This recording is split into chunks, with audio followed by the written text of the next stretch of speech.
Fala pessoal, sejam bem-vindos a mais uma aula para o nosso curso da certificação CPA 20. Eu sou o Prof. Renan Duarte e estou vindo aqui só para lembrar vocês de quem quiser ter acesso ao curso completo, com todos os slides que eu venho utilizando nas aulas, com a apostila completa, com banco de questões, com mais de 800 questões comentadas e também materiais de resumo direcionados para a revisão, cliquem no primeiro link na descrição ou então nos comentários fixados para que vocês tenham acesso a esse material completo. E no mais, não esqueçam aqui de deixar o like, se inscrever no canal e bora para mais uma aula. Dentro do sistema financeiro, eu também tenho algumas instituições, alguns sistemas que são responsáveis por liquidar e compensar as diferentes operações financeiras que acontecem no nosso país, tá?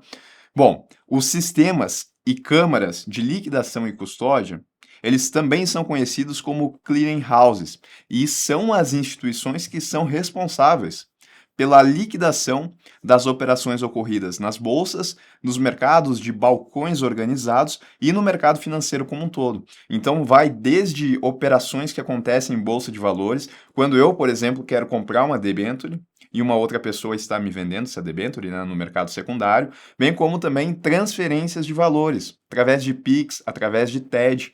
O processo de liquidação e compensação consiste em tirar o dinheiro daquela pessoa que está comprando e tirar no sentido de mandar ele para algum lugar, mandar para o vendedor, e aquilo que o vendedor ele está enviando tem que chegar para o comprador, tá? Então, se eu estou no mercado secundário, operando o ambiente de bolsa e quero comprar uma debênture no mercado secundário, né, emitido por uma empresa, eu vou mandar o dinheiro para comprar essa debênture.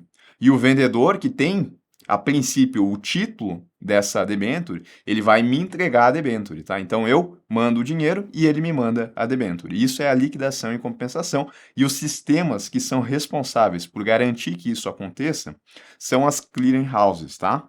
E eu coloquei aqui a definição para vocês, que liquidação é quando as compras e vendas de ativos financeiros são oficialmente finalizadas. As clearing houses, elas garantem que todos cumpram suas obrigações financeiras, tornando as transações seguras e estáveis. Quais são essas obrigações, Renan? Eu, como comprador, eu tenho a obrigação de efetivamente entregar o dinheiro da compra.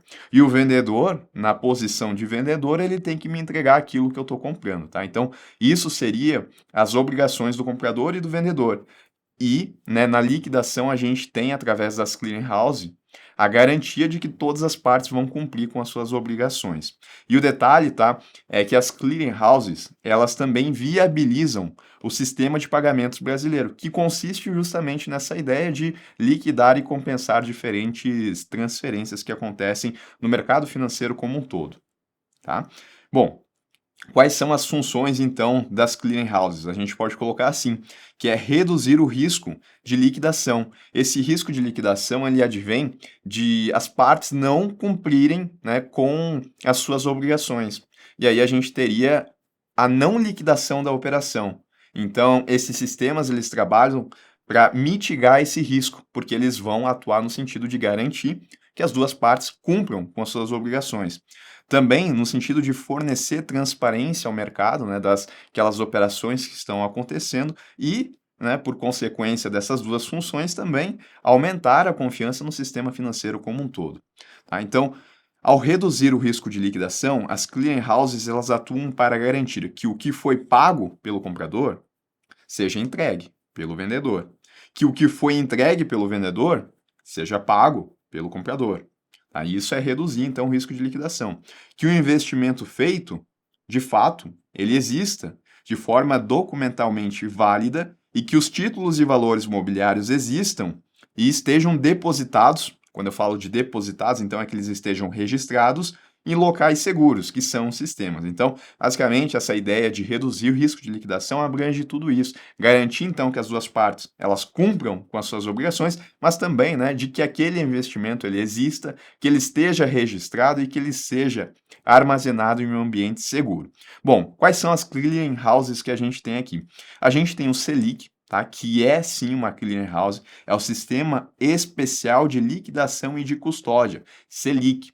Esse sistema, ele é administrado pelo Banco Central e ele é operado com parceria com a Anbima.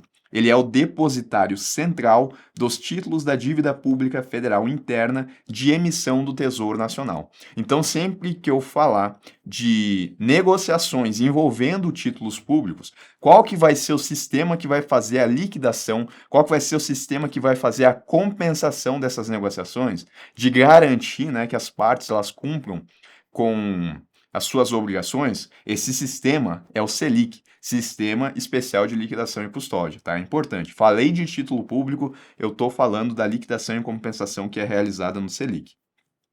Ele é responsável por processar a emissão, o resgate, o pagamento dos juros e também a custódia desses títulos. Se eu tenho um título público federal que ele me paga rendimentos, quem é que vai fazer então o pagamento desses rendimentos? Vai ser através do Selic, desse sistema que eu vou receber. Bom, a emissão é a criação e colocação de novos títulos, lembrando então que esse sistema, ele processa essa emissão. Não é o Selic que vai emitir títulos públicos. Quem emite os títulos é o governo através da Secretaria do Tesouro Nacional. Mas quem processa a emissão, o sistema que faz essa emissão, é o Selic. O resgate consiste na devolução do valor investido no vencimento ou em datas acordadas, mesma situação, tá? A gente tem o processo do resgate através do Selic, bem como do pagamento dos juros, que são os pagamentos periódicos de rendimento, e a custódia, que consiste na guarda eletrônica desses títulos, porque eu não tenho fisicamente esses títulos, tá? Eles ficam custodiados no Selic. Ele também processa o registro e liquidação financeira das operações realizadas com esses títulos. Ele vai garantir, então, a segurança, a agilidade e também a transparência com esses títulos, né, na negociação com esses títulos. Falei de títulos públicos, eu falei do Selic. Quando eu falo de títulos privados, hoje eu falo da clearing da B3, tá? Ela é o braço que realiza o registro, a compensação, a liquidação e o gerenciamento de risco de operações com derivativos financeiros e de commodities. Mercado de balcão, onde eu vou ter a negociação aí de swaps, termo de moeda e também mercado de opções, renda fixa privada e mercado à vista de ouro. Então, em resumo, né, falou de derivativos, falou de títulos privados, a exemplo de debêntures, aonde que vai acontecer a liquidação e compensação desses títulos? Na clearing da B3. E esse é um ponto importante, a gente saber diferenciar quais títulos são liquidados em quais instituições. Títulos públicos federais, eles são liquidados aqui. Enquanto que títulos privados, de maneira geral, né, eles são liquidados aqui. E aí é exemplo de derivativos, é exemplo também de renda fixa privada, negociação com ouro, né, com ouro financeiro, tudo acontece aqui. A clearing da B3, ela é a sucessora da antiga Companhia Brasileira de Liquidação e Custódia, a CBLC, e fruto da fusão das câmaras de derivativos e de ações em renda fixa privada. A clearing B3, ela liquida operações realizadas por meio dos seus sistemas de negociação, tá? O sistema Puma e o Bovespa Fix, ambos são ligados aqui à B3. O Puma, ele vai negociar títulos de renda variável, como o mercado à vista e também derivativos, enquanto que o Bovespa Fix, como é que a gente lembra? Né? Bovespa Fix ou Bovespa Fixa, tá? Esse daqui, ele vai negociar títulos privados de renda fixa. Operações, então, definitivas no mercado à vista. Certo? Então, lembrando que a clearing da B3, ela vai fazer a compensação dos títulos que são negociados em seus dois sistemas. Quais são os sistemas? O Puma. Aqui eu tenho renda variável. Qual que é o outro sistema? Eu tenho o Bovespa Fix, que aqui cuida de títulos privados de renda fixa. Então, eu vou ter aqui debêntures. Por exemplo, tá? Commercial Papers, que são títulos de renda fixa e que são privados. Bom, um outro ponto importante aqui é da gente entender o que é o sistema de pagamentos brasileiro, né? Porque agora há pouco eu falei que as clearing houses, elas viabilizam o sistema de pagamentos brasileiro. Agora a gente vai entender, então, essa conexão aqui, que ela é importante. A clearing da B3, Aqui. O sistema de pagamentos brasileiros, ele compreende as entidades, os sistemas e os procedimentos relacionados com o processamento e a liquidação de operações, de transferências de fundos, de operações com moeda estrangeira ou ativos financeiros e valores mobiliários. Como assim? Complexo, né? Muita coisa aqui. O sistema de pagamentos brasileiro, então, ele vai compreender todas as entidades, todos os sistemas que são realizados, né, que possibilitam a realização de liquidação e compensação das operações financeiras que acontecem aqui no nosso país. Então, ele é um conjunto amplo de todos esses sistemas. É como se a gente pensasse, né, no sistema financeiro nacional. Quando eu penso no sistema financeiro, eu já tenho que ter a noção de que eu estou falando de diversas entidades que atuam, né, de certa forma, em conjunto para permitir a intermediação financeira, a prestação de serviços de gerenciamento de recursos. É todo aquele conjunto. O sistema de pagamentos brasileiro, ele também é isso. É um conjunto de sistemas e entidades, mas que são responsáveis, né, pelo processamento, liquidação e compensação das operações. Então, as clearing houses, como elas são responsáveis por isso, elas integram aqui o sistema de pagamentos brasileiro. Tá? Ele vai interligar diferentes entidades do sistema financeiro nacional, como bancos comerciais, bancos de investimento, instituições de pagamento, câmaras de compensação, que são as clearing houses, entre outros, permitindo a realização e a liquidação de pagamentos entre indivíduos, empresas e governo. Então, só para a gente entender aqui, eu tenho um banco A e um banco B. Se eu tenho conta no banco A e uma pessoa que eu conheço tem conta no banco B, e eu vou fazer um Pix para essa pessoa, o dinheiro ele vai ter que sair da minha conta e vai ter que chegar na conta da pessoa no banco B. E para que isso aconteça, a transferência, a liquidação e a compensação, que consiste em tirar o dinheiro da minha conta e entregar para ela, isso vai passar, querendo ou não, pelo sistema de pagamentos brasileiro, por algum dos sistemas aqui do sistema de pagamentos brasileiro. Inclusive, né, quando a gente fala de Pix, quem é que vai fazer isso? Vai ser o sistema de pagamentos instantâneos. Se eu estou falando de, por exemplo, um cheque, a compensação de cheque, quem é que vai fazer isso? Vai ser a compensadora de cheques. Então, eu tenho diferentes sistemas que vão ser responsáveis pela liquidação e compensação de diferentes operações. E todas elas vão integrar aqui o sistema de pagamentos brasileiro, porque ele é esse conjunto mais amplo. Qual que é o objetivo desse sistema? É o gerenciamento de riscos na compensação e na liquidação das transações financeiras realizadas no sistema financeiro nacional, que é aquela ideia de eu estar, por exemplo, transferindo o meu valor para uma outra pessoa, de que esse valor ele efetivamente chegue para essa outra pessoa, né? Que ele não se perca aí no meio do caminho. As transferências que acontecem aqui no SPB, elas acontecem em tempo real, tá?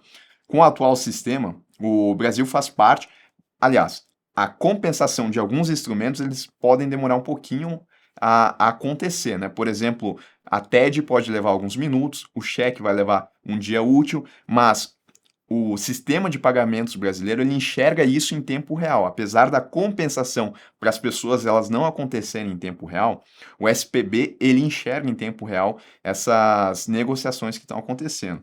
E isso, né, é um fruto desse sistema atual que a gente tem, porque antigamente não era assim.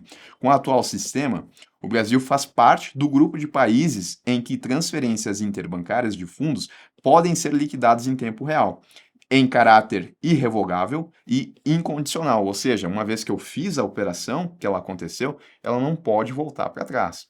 Pois qualquer transferência de fundos entre contas de espécie passou a ser condicionada à existência do saldo suficiente de recursos na conta do participante. Como assim? Eu tenho, por exemplo, né, esse banco A, ele está aqui. O banco A, se ele for um banco comercial, por exemplo, ou um banco múltiplo, com carteira comercial, ele necessariamente ele tem que ter uma conta lá no Banco Central. E essa conta que ele tem que ter é uma conta de reserva bancária. E essa conta ela vai ser utilizada caso o banco A ele tenha que enviar dinheiro para o banco B, tal como eu coloquei, né, naquela situação onde a gente vai ter um Pix. Ou uma transferência, um TED, ele tem que ter uma conta lá. Se for um Pix, ele tem uma conta de pagamentos instantâneos, é diferente dessa de reserva bancária. Mas se for uma TED, ele vai ter essa conta e o dinheiro ele vai sair dessa conta e vai para o banco B. E isso, né, ele tem que manter saldo suficiente no dia. Ele não pode ficar com saldo a descoberto. E isso, né, vem de acordo com as regras atuais do sistema de pagamentos brasileiro. Atuais que já tem alguns anos, na verdade. Mas antes disso, não existia essa condição de que ele precisava ter fundo. E se ele não tinha os fundos necessários, quem é que ia cumprir com eventuais déficits aqui? Era o Banco Central. Tá? E hoje, por conta dessa condição de ele ter que ter saldo, o Banco Central, então, ele reduz essa participação de ter que garantir todas as operações. O desenvolvimento e a implantação do SPB possibilitaram a redução dos riscos de liquidação, com consequente redução do risco sistêmico, que é o risco de que a quebra de uma instituição financeira acabe ocasionando uma crise sistêmica no sistema financeiro como um todo. Ou seja, né, exatamente isso que eu coloquei aí para vocês. E aí, um ponto importante, né, é a gente saber aqui como é que o SPB está hoje em dia. Ele tem, então, os seguintes serviços. Eu tenho a compensação de cheques, que acontece, por exemplo, lá na Comp. Ou seja, vai ser um sistema de compensação que vai fazer a liquidação e a compensação com cheques. Eu tenho também a compensação e liquidação de ordens eletrônicas de débito e de crédito. Eu tenho também a transferência de fundos e outros ativos financeiros. Né? Quando eu falei, por exemplo, agora há pouco, daquelas negociações que acontecem aqui na Clearing B3, onde eu compro uma debenture. Eu vou precisar da liquidação e compensação, não vou precisar? Bom, também integra o sistema de pagamentos brasileiro. Até por isso, agora há pouco, a gente viu que as câmaras de liquidação, elas viabilizam o sistema de pagamentos brasileiro, porque todas estão aqui em alguma medida. Compensação e liquidação de operações com títulos e valores mobiliários, compensação e liquidação de operações realizadas em bolsas de mercadorias, de futuros e também outras entidades. E um ponto importante também é a gente saber quais são as diretrizes desse nosso sistema de pagamentos brasileiro. O que é o SPB? Eu acho que tem que estar bem claro agora. O SPB, ele é esse conjunto de entidades, sistemas e procedimentos que são relacionados com processamento e liquidação de operações. Tá? Isso tem que estar bem claro. Quais são as diretrizes, então, desse sistema? Otimizar as transações para reduzir o tempo de compensação. Óbvio, né? Quanto menor o tempo de compensação, melhor. Até por isso que o Pix, hoje em dia, ele tem uma compensação que é praticamente instantânea, leva apenas alguns segundos. Facilitar a comunicação com entidades públicas e privadas, realizar a conexão com instituições financeiras. Aqui, né? Essa ideia de que tudo está interligado. Possibilitar, isso daqui eu falei, possibilitar a transferência de fundos e outros ativos financeiros, um grande objetivo aí, né, de possibilitar, então, essa transferência de valores, compensar e liquidar operações com títulos e valores imobiliários, além de operações realizadas em bolsas de mercadorias, de futuros e demais entidades, checar as transações para prevenir quaisquer tipos de fraudes, evitar, então, as fraudes, possibilitar a compensação de cheques, gerenciar riscos por meio de câmaras de liquidação. Lembrem que elas são responsáveis, as câmaras de liquidação, pela redução do risco de liquidação. E compensar e liquidar transações. Então, essas aqui são as diretrizes do sistema de pagamentos brasileiro. E o que a gente precisa saber sobre as clearing houses e também aqui sobre o SPB é isso. E lembrar que título público federal é no Selic, títulos privados é na clearing da B3.